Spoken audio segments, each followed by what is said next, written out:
everyone, welcome to Simply Fun Cooking. I'm your host, Rachel Hanson, and this is my son. What's your name? Jordan. And he's excited to join me today. We have some really fun and festive recipes to share with you today. We're going to start out with a couple of beverages, perfect for your holiday parties, a quick and easy and delicious appetizer, and then some really fun desserts. Right, bud? Are you ready? Yeah. All right. While I'm making some beverages, Jordan's going to decorate some holiday cookies for us. So Pampered Chef has this brand new set of holiday cookie cutters. They are just so cute.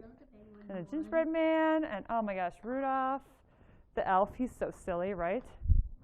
Polar bear. This guy, he looks like he's trouble. What? This guy looks like trouble. Where is he? Him. And a snowman. Grinch? Ooh, we think he's a Grinch? He could be. So we have all of our cookies baked and cooled, and we've got one of each right here. And so Jordan's going to work on decorating those while I make some drinks. All right? I'm going to do Rudolph. All right, you do whatever you want. Open this. Yep, you just take the little covers off, just like this, and go ahead and decorate. All right, while he's doing that, we are going to make a nice Christmas sangria, a cranberry and rosemary white Christmas sangria. We're going to make that in our quick stir pitcher. Makes it really easy to mix drinks, and it'll look beautiful with the fruit inside. So what we're going to do is we're going to start with 1/4 of a cup of sugar, and we need about 1/2 of a cup of white grape juice. Love the white grape juice. Love the white grape juice. All right. We also need about 12 ounces of club soda.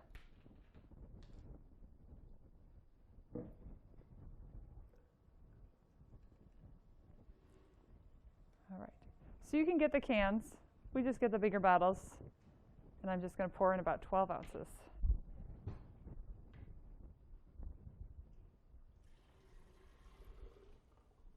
Now, of course, if you have a bigger crowd you're entertaining, you can definitely double or triple this recipe. So the cookies don't have to be white, right? No, the cookies look great so far. Keep going. All right, so what's great about the quick stir pitcher is I can just go ahead and mix all these ingredients together. Woo.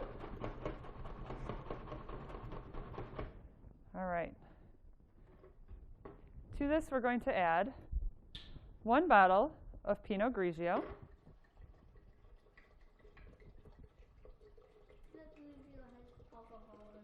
It sure does. That's why I can't have that.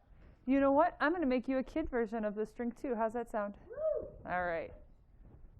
Thank you, Mama. You're welcome. So I'll mix that together. Wow. We're also going to add to this drink, to give it that nice Christmassy look and feel, 1 cup of fresh cranberries, a sprig of rosemary, and we're going to chop up some apples to put in there as well. I have 1 Granny Smith and 1 Brayburn. We're just going to use our apple wedger. Wedge our apples. I love the green one. You like the Brayburn? Yeah. All right. Now when you use our apple wedger, you don't want to flip it over and press the apple through. That's how you cut yourself. Wedge it all the way down, grab the apple from the top, and pull up. All right, then we'll go ahead and we'll just cut these into some smaller chunks so we can put these in our pitcher. So we're going to put all these apples into our sangria.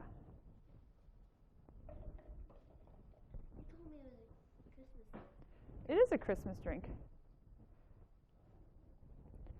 All right. And then we can mix that all together. All right. So we'll mix that together, and we'll let our flavors mix. Now to serve it, definitely make sure that you get some of your fruit into your glass. And you can go ahead and pour some in. And a very festive garnish is to take another sprig of rosemary, roll it in sugar, and just place that inside. So there is our Christmas sangria, the adult version, and we're going to make one that's friendly for Jordan in just a second. What do you need help with? You need to get that? You got it? All right. So for the kids' version of this drink, this is one of Jordan's favorites. What do we call it? A Fruity Tooty. For our Tutti Frutti, I'm going to make your drink extra special. I wet the rim of the glass, and I'm actually just going to roll it in a little bit of sugar. So you have a little bit of sugar on the rim. How does that sound? Good. All right. And then we're going to add some Okay. Some white soda. Yep. So Sierra Mist or 7-Up, your favorite white soda of choice. You could also use sparkling apple juice if you wanted. Okay. And then we need, what is that? This? Yeah. This is club soda. Now we need some club soda. You want some club soda in yours? Okay. We'll put a splash of club soda. Should we put some white grape juice in there just like mine? Yep. All right, we'll put a splash of white grape juice in there. And we need some orange juice. Ooh, you want some orange juice in there? All right. That's what Grandma does. We're going to add to this, we're going to add a little bit of cherry.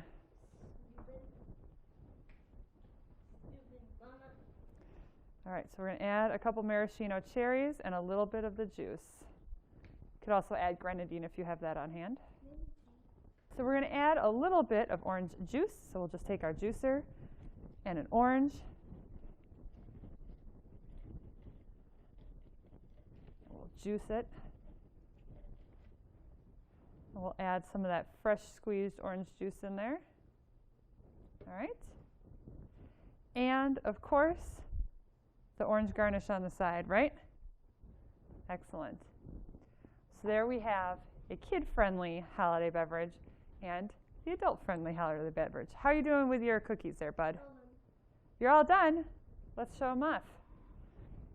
Look at that. Isn't that fun? Can I have some of my Fruity Tooty, please? Of course. All right. So look at that. Definitely more that we can do, but look at how easy it is for the kids to decorate these cookies just with these little icing tubes.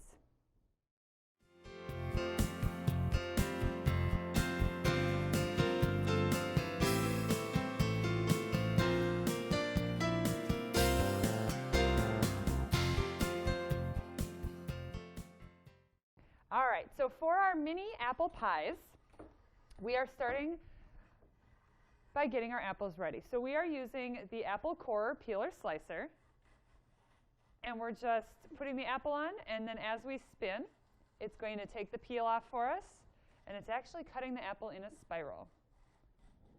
What are you doing, Jordan? Why are you eating the peels? Because I want to eat. Because I want to be healthy. You want to be healthy? What's so special about the peels? They have nutrients. It does have nutrients. Very good. Thank you. All right, so we just slide the apple off, and there you see we have nice fun spiral. Isn't that fun? So what we're going to do, sure. What we're going to do with our apples, these are Granny Smith. We want to use nice hard apples when we make apple pie.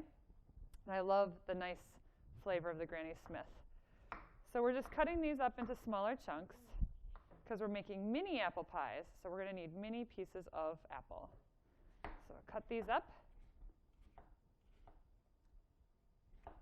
And then we're going to put them in our bowl and add the rest of our filling ingredients.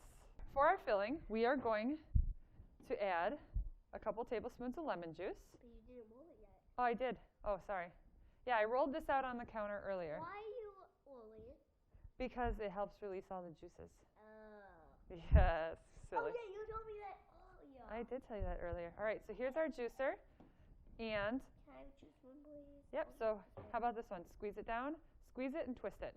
We only need about half the lemon. All right, so what we're going to do is we're just going to get the juice out. We're going to add just a couple tablespoons of lemon juice to our filling. Jordan, do you know why we add lemon juice No. to our apple pie filling? You're excused. Well, lemon juice is very acidic, all right? And we're going to add a little bit of lemon juice, and it's going to help make sure our apples don't turn brown. And it's going to give it a nice light flavor. Can you pour a little bit in for me, please? Is this off? Nope. See, it has a little strainer right here so that we don't get much of the pulp in there. So just pour a little bit in. Tell me when to stop all of it. Oh, that looks good. Thank you. All right, and then we want to use our spatula, our scraper, and we want to just mix it all around so we get lemon juice on all of the apple pieces. And we're going to break up those little apple pieces that we cut up a few minutes ago. We are going to add a tablespoon of flour. We're going to add 1/4 of a teaspoon of cinnamon. And we're going to add 3 tablespoons of brown sugar. All right. Jordan, do you want to work on mixing that? Okay. All right, so we're going to go ahead. Once we've got our filling, everything mixed together, we're just going to let this sit for a couple minutes while we get our crust ready.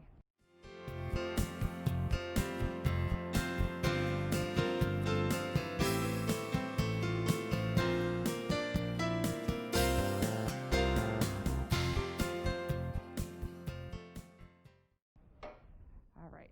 So for our crust we have 1 tablespoon of cold butter. Not 1 tablespoon. We have 1 stick of cold butter, and we just chunked it up. To that, we are going to add 1 1/4 cup of flour. You want to dump those in? Well, 1 1/4 cups. So dump those in. Okay. We need just about 1/4 to 1/2 of a teaspoon of salt and a tablespoon of sugar. Go ahead and dump that in. Thank you. All right, now we're going to use the pastry cutter, and we are going to blend this all together. You want to try? So we have our oven preheating to 400 degrees. Yep. Do you want to show everybody the little mini pie tin we're going to use? Hold it up so they can see. All right, so I already have this oiled, but this is our little mini pie tin, and we're going to make 6 mini little pies. All right, so we're going to add a little bit of water. This is ice cold water. Ooh, ice cold water. Ice cold water. You want it nice and cold. Well, here's the thing, Jordan. We don't want to dump all of it in. We probably only need about 2 tablespoons, and we want to put it in just a very, very little bit at a time because we don't want it to get too wet. We want to get a nice dough consistency. Okay? So I can pour in just a little tiny bit. Okay. Yep, we can do a little bit more than that. We're probably going to end up putting about 1/2 of this little measuring cup of water in. Now, if baking's not your thing, but you still want to make these fun little pies, you can definitely use one of those refrigerated store-bought pie crusts instead of making your own. You can also use your own, you can use store-bought pie filling as well. But I like making it from scratch, don't you? Yeah, it's super easy. We're going to get our dough ready. I'm putting just a little bit of flour out on our pastry mat. And we're going to dump our... What? That's not regular flour. It's regular flour. So it has gluten in it. It does have gluten in it. But that's a good point, Jordan. We can definitely make this pie crust with gluten-free flour if you want. So like I said, your dough may look a little bit dry when you dump it out onto your mat, but once you start working with it, you will find that it comes together quite well. And you don't want it to be too wet. Why? Because then it's harder to work with. Now, if you do make a gluten-free crust with your gluten-free flour, you are going to find that that's going to be a little more crumbly crust than when you make it with your regular flour. All I'm doing is I'm just folding our crust in half, pushing it down, getting our dough ready. So a little bit of flour, press our dough down. We'll put a little flour on top, and then we're going to use our new marble rolling pin. Yep. I'm going to show you. We're going to go long, back and forth, okay? And then we can turn it, and we can go. There you go. All right, go ahead and try. Now our new marble rolling pin is nice and heavy, which is going to help you roll out your dough really well. It also has rounded corners on it, which means when your dough is bigger than the rolling pin, you're not going to leave grooves in it while you're rolling it out, which is quite nice. Yeah, see, no grooves. Well, these are actually our pie crust cutters. So the big one is going to make our bottom crust, and the little one will make our top crust.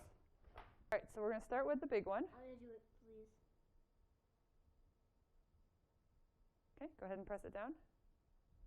Remember, not hard enough to cut your mat. Right, we don't want to cut the mat. And we are going to need 6 of these. We'll see if we can get all 6 here. Otherwise, we'll roll out the dough and get 5. Yeah, we got 5. That's all right. We'll take this and we'll roll it out and we'll get more. All right, so these I'm just going to set over in our pan. So that they can sink? They'll sink. We'll press them in just a minute. But gentle. Yeah. Can I fully break? They can break. But pie crust is very forgiving, so we can just squish it back together if we need to. And I usually know it's thin enough when I can just start seeing the lines on the pastry mat through my dough.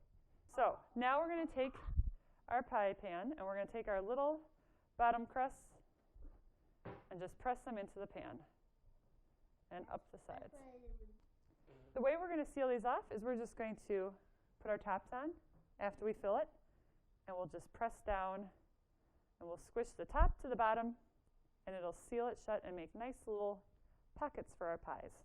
You can choose to pre-bake your crust a little bit if you'd like, but you don't need to, and we're not going to today. So after you have all of your little crusts pressed into the pan, we're going to go ahead and put our filling on there. Do you want to help with the filling, Jordan? Okay. So here's our filling.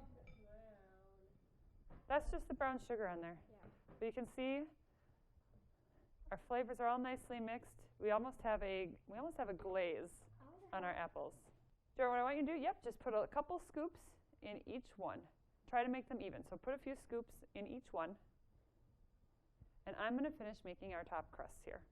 Now, if you like the crumbly pie topping, you definitely can do that with these pies as well.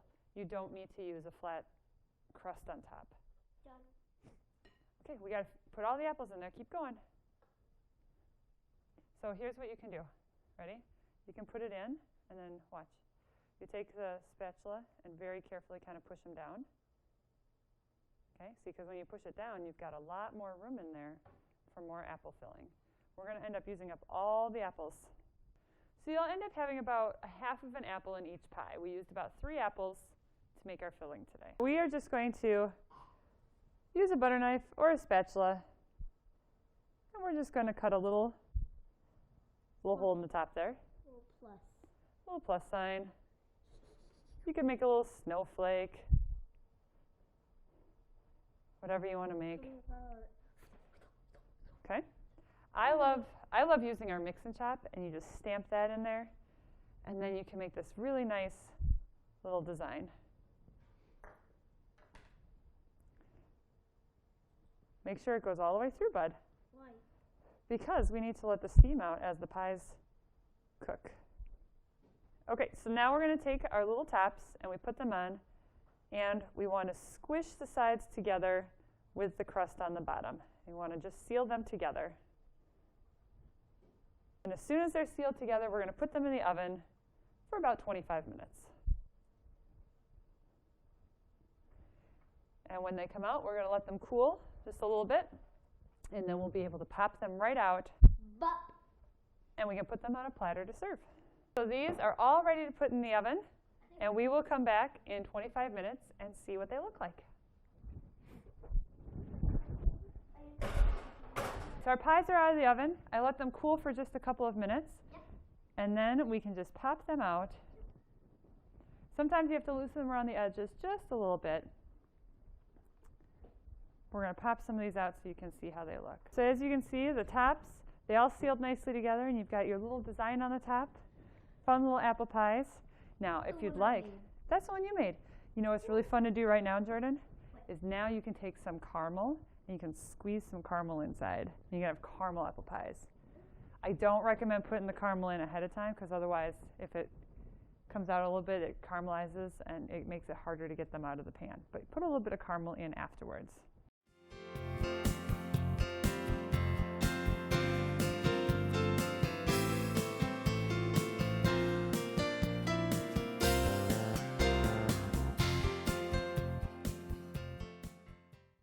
For our appetizer today, we are going to make a brown sugar Dijon baked brie.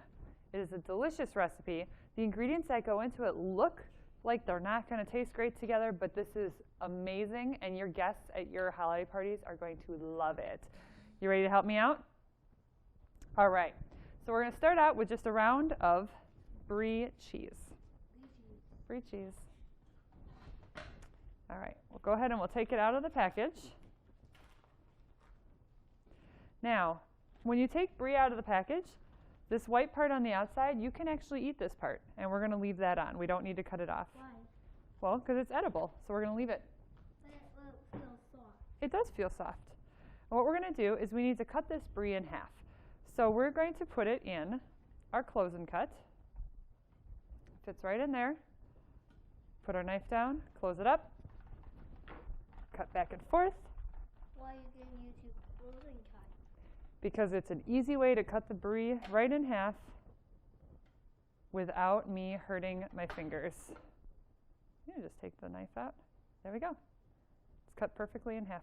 Now we got cheese. Now we have cheese.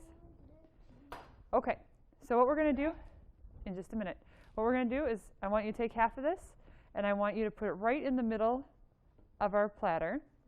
Yep, with the cut side up. And then this one, we're going to set to the side. We're going to put this on top of here in a couple of minutes. But we're going to put a filling in there and put some of the filling on top as well. Okay? Not yet.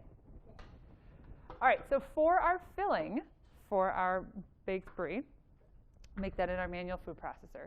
We need half of a cup of almonds. I get the sliced almonds. Right? We need 1 tablespoon of Dijon mustard. You can actually use any kind of mustard you'd like. The Dijon gives it that nice Dijon flavor. But I have tried this recipe with like horseradish. That's really good too. Yeah. And then about half of a cup of brown sugar. Well, how is that going to work? Oh. Just plops right out. Yep. I'm going to cut that out. And I'm just going to press it down a little bit. All right. Then we'll use our manual food processor to chop and mix it all together.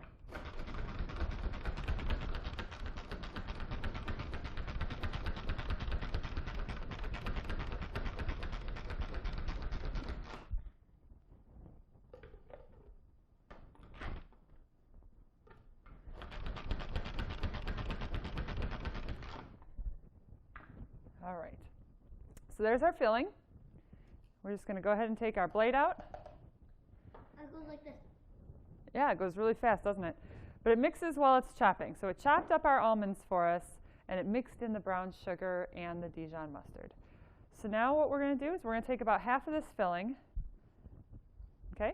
Can you take about half of it and put it right on top of your brie? And while you're doing that, can you hand me the bread, please? Thank you. While Jordan's working on that, I am going to take our loaf of bread. You can get Italian or French bread, your favorite loaf, and we're going to cut it into slices. Woo! There's a leftover slice. Can I eat it, please? Sure. So using our bread knife. All right, so what we want to do is try to get our filling up on the brie, and we're going to squish it down just a little bit. Why? Well, we're going to press it into the cheese. And we've got that brown sugar and that Dijon mustard in there, so we're going to make a sandwich. It kind of, we're going to make a brie sandwich. And but we're not going to eat this like not cooked. No, we're going to cook it.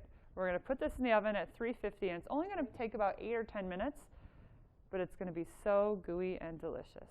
Can you put that down? No, flip it the other way. We're actually going to put cut side up again. Good job. And then we can take the rest of our filling, put it on there, and we're just going to squish it down. Why? Oh, we're squishing it down so that it can all kind of meld together, mix together. Now you can definitely make this recipe with one of the larger rounds of brie. The larger ones won't fit in the close and cut, but you can still cut them in half and do this recipe with that larger brie, and then you'll just want to make a little extra filling. All right, so now we're just going to cut some slices of bread. Now, Jordan, what I want you to do is I'm going to set them over here. What I want you to do is I want you to kind of line them up nicely. Now, you can make them in a circle if you want, going around your brie, or you can line them up nicely like this. You decide.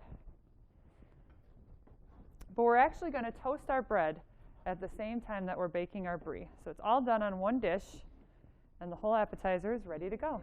All right? So here's some more pieces you can arrange. You're going to probably have to overlap them just a little bit. That means that they kind of sit on top of each other a little bit. All right, let's get all of our pieces around it. Yeah, you want to go around this way? Okay. I'm going to put a couple right in here.